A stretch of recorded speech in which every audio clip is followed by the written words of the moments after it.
नमस्कार दोस्तों, मैं कंकाल तंत्र के अगले पार्ट की बात करता हूं।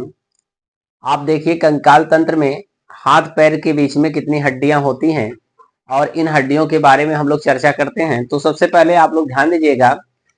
तो यहाँ पे मैंने कहा था कि कंकाल मानव कंकाल को दो वर्गों में बांटा गया है, जिसमें मैंने अक्षीय कंकाल की बात किया था, एक्सियल बोन की बात कर लिया था। आज मैं आपको बताऊंगा अनुबंधी कंकाल क्या होता है। किसकी बात करूंगा? अनुबंधीय कंकाल की बात करूंगा। अनुबंधीय कंकाल, बहुत ध्यान से समझिएगा। अनुबंधीय कंकाल क्या होता है? देखिए, ये सहायक कंकाल होता है, ऐसे जान लीजिए। तो इसमें क्या आता है, इसके दो पार्ट हो गए। एक हम लोग बात करेंगे, एक होता है आपका जिसको हम कहते हैं, देखिए हाथ का भाग होता है, ठीक है, अग्रपाद। क्या बोलेंगे इसको? अग्रपाद बोलेंगे। अग्रपाद मतलब क्या पढ़ेंगे हम लोग? हाथ पढ़ेंगे, पूरा हाथ। और दूसरा क्या होता है? पश्चपाद। क्या होता है? पश्चपाद। पश्चपाद मतलब क्या पढ़ेंगे हम लोग? पैर पढ़ेंगे। तो चलिए ध्यान दीजिएगा सभी लोग। हाथ की बात करते हैं तो हाथ में सबसे पहले आता है अग्रबाहु। क्या आता है? अग्रबाहु आता है। और अग्रबाहु में कितनी हड्डियां होती हैं? तो आप जानिएगा, दो हड्डियां होती हैं। कितनी हड्डियां होती हैं? दो हड्डियां होती हैं, जिसको हम क्या नाम देते हैं? क्या नाम देते हैं? तो ये होता है ह्यूमरस। क्या होता है? ह्यूमरस होता है।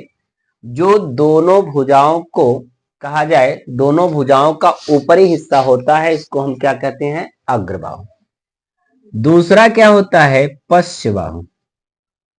अगर हम पश्चबाहु की बात करें तो पश्चबाहु में चार हड्डियां होती हैं, जिसमें आता है दो रेडियस होता है। क्या होता है? दो रेडियस होता है। और दो क्या होता है? अल्ना होता है। दो रेडियस और क्या होता है? दो अल्ना होता है। क्योंकि आप जानते हैं दो भुजाएं हैं तो दो रेडियस होगा, और दो रेडियस के साथ क्या होगा? दो अल्ना होगा। ये हो गया पश्चबाहु। इसके बाद होता है क्या? इसके बाद हम बात करते हैं अगले पॉइंट में, तो आता है कलाई। क्या आता है? कलाई आता है, जिसको हम कार्पल कहते हैं। क्या कहते हैं? कार्पल। कार्पल में कुल कितनी हड्डियां होती हैं? तो 16 हड्डियों की बात होती है। कलाई में कुल कितनी हड्डियां होती है भैया? 16 हड्डियां होती हैं। आप इसके बाद क्या जानेंगे? इसके बाद जानेंगे आप हथेली की बात होती है। तो हथेली में कुल कितनी हड्डियां होती हैं? इसको हम मेटाकार्पल कहते हैं। क्या कहते हैं? मेटाकार्पल कहते हैं। मेटाकार्पल में कुल कितनी हड्डियां होती हैं? तो 10 हड्डियां होती हैं। कितनी हड्डियां होती हैं? 10 हड्डियां होती हैं। इसके बाद आता है अंगुलियां। क्या आता है? अंगुलियां आती हैं। अंगुलियों की अगर हम बात करें तो इसमें कुल 28 हड्डी होती है। इसको हम फाइलेजस कहते हैं। क्या कहते हैं? फाइलेजस कहते हैं। माने अंगुलियों में कुल हड्डियों की संख्या जो होती है वो कितनी होती है? 28 हड्डी होती है।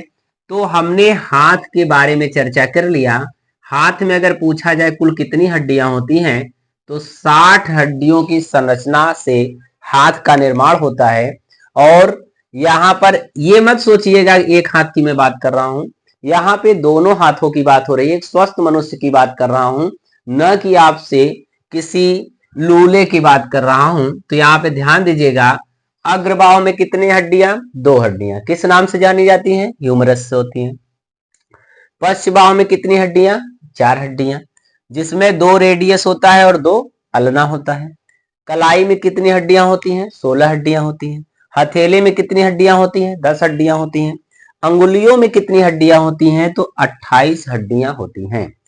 इसी प्रकार से हम लोग पैर की बात कर लेते हैं। पैर में सबसे पहले आता है फीमर। क्या आता है? फीमर। फीमर में कितनी हड्डियां होती हैं? फीमर की संख्या जो होती है वो दो होती है। फीमर की संख्या कितनी होती है? दो होती है। इसके बाद क्या आता है? फीमर के नीचे आओ, इसमें आता है पटेला। क्या आता है? पटेला। पटेला कितनी होती हैं? दो होती हैं। इसको घुटने की टोपी कहा जाता है। क्या कहा जाता है? घुटने की टोपी कहा जाता है।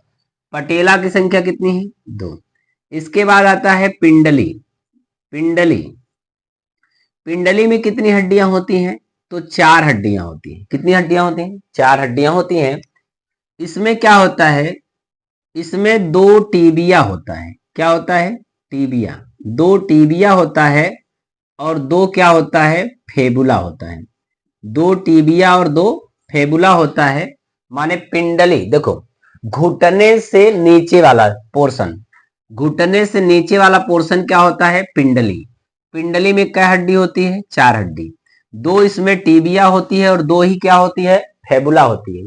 दो टीबिया और दो फेबुला। इसके बाद आते हैं हम टखना। टखना में क्या हड्डी होती है, तो टखने की बात करते हैं तो इसमें 14 हड्डी होती है। याद रखिएगा, टखने में कुल क्या हड्डी होती है, 14 हड्डी होती है। इसके बाद क्या आता है, इसके बाद आता है पंजा। पंजा देखो हाथ में नहीं होता है, पंजा कहाँ होता है, पैर में होता है। पंजा कहाँ होता है, पैर में। इसमें कितनी हड्डी होती है, 10 हड्डी होती है। किसमें कितनी हड्डी होती है, 10। ये चुनाव चिन्ह नहीं पढ़ा रहा हूं, ये पढ़ा रहा हूं हाथ और पैर। तो पंजा कहाँ होता है, पैर में होता है। ठीक है, तो कितनी हड्डियां होती हैं, 10 हड्डियां होती हैं। इसके बाद इसमें भी अंगुलियों की बात होती है, तो अंगुलियां कितनी होती हैं, तो अंगुलियां 28 होती हैं, जिसको हम फाइलेजस के नाम से जानते हैं। किसके नाम से जानते हैं, फाइलेजस के नाम से जानते हैं, फाइलेजस। इसमें भी कितनी हड्डियां होती हैं, 28 हड्डियां। तो मुझे पूरा पता हो गया होगा आप लोगों को कि हाथ में कुल कितनी हड्डियां, 60। पैर में कुल कितनी हड्डियां, 60। तो टोटल मिला के कितना हो गया, 120। 120 हड्डी अनुबंधी कंकाल में आपने पढ़ लिया। इसके बाद मेखला में कितनी हड्डी पढ़ा, मेखला में आपने 6 हड्डी पढ़ा। कितनी हड्डी पढ़ा, 6 हड्डी पढ़ा। इसके बाद आपने अक्षीय कंकाल में कितनी हड्डी पढ़ा, तो अक्षीय कंकाल में आपने पढ़ा 80 हड्डी पढ़ा।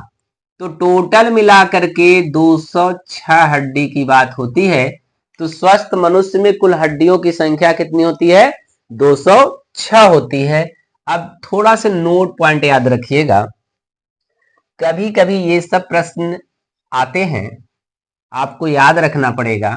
ठीक है, तो चलिए नोट पॉइंट कर लीजिएगा। नोट पॉइंट में लिख लीजिएगा कि शरीर में कुल पूछता है पेशियों की संख्या। क्या पूछता है, शरीर में कुल पेशियों की संख्या। शरीर में कुल पेशियों की संख्या पूछता है, पेशियों की संख्या। तो पेशियों की संख्या अगर पूछेगा तो आपका आंसर जो होगा वो 639 होगा।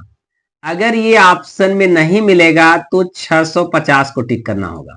ठीक, अगर 39 वाला मिलेगा तो ये पहली प्रायोरिटी आप 639 को देंगे। अगर ये ऑप्शन में नहीं रहा तो 650 राइट आंसर बनेगा। इसके बाद याद रखिएगा, शरीर की सबसे बड़ी पेशी कौन सी होती है, शरीर की सबसे बड़ी पेशी, सबसे बड़ी पेशी जो होती है, सबसे बड़ी पेशी, इसको हम कहते हैं क्या, इसको हम कहते हैं ग्लूटियस। क्या कहते हैं, ग्लूटियस कहते हैं। ग्लूटियस कहाँ पाई जाती है, ये जांघ में पाई जाती है। कहाँ पाई जाती है, जांघ में पाई जाती है, जांघ में पाई जाती है। और अगर पूछता है शरीर की सबसे लंबी पेशी क्या होती है, सबसे लंबी पेशी अगर पूछेगा, सबसे लंबी पेशी क्या होती है, तो आप बताइएगा सारटोरियम। क्या बताएंगे, सारटोरियम बताएंगे। ये भी कहां पाया जाता है, जांघ में ही पाया जाता है। आपका होता है कि शरीर की सबसे छोटी पेशी क्या होती है, शरीर की सबसे छोटी पेशी। अगर छोटी पेशी की बात करें हम, तो सबसे छोटी पेशी जो होती है उसको कहते हैं स्टेपेडियस। क्या कहते हैं, स्टेपेडियस कहते हैं, स्टेपेडियस। ये कहाँ होती है, ये कान में पाई जाती है। कहाँ पाई जाती है, कान में पाई जाती है।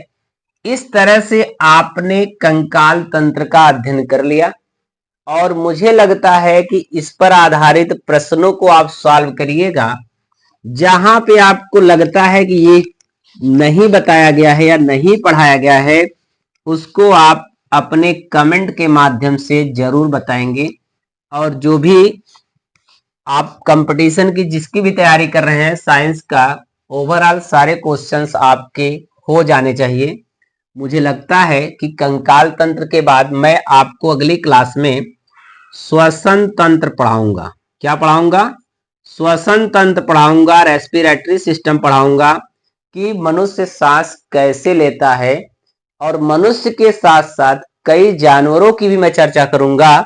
जैसे पूछता है चींटियों का श्वसन अंग क्या होता है, जैसे पूछता है सर्प का श्वसन अंग क्या होता है, जैसे पूछता है केचुआ का श्वसन अंग क्या होता है, मछली का श्वसन अंग क्या होता है, छिपकली का श्वसन अंग क्या होता है।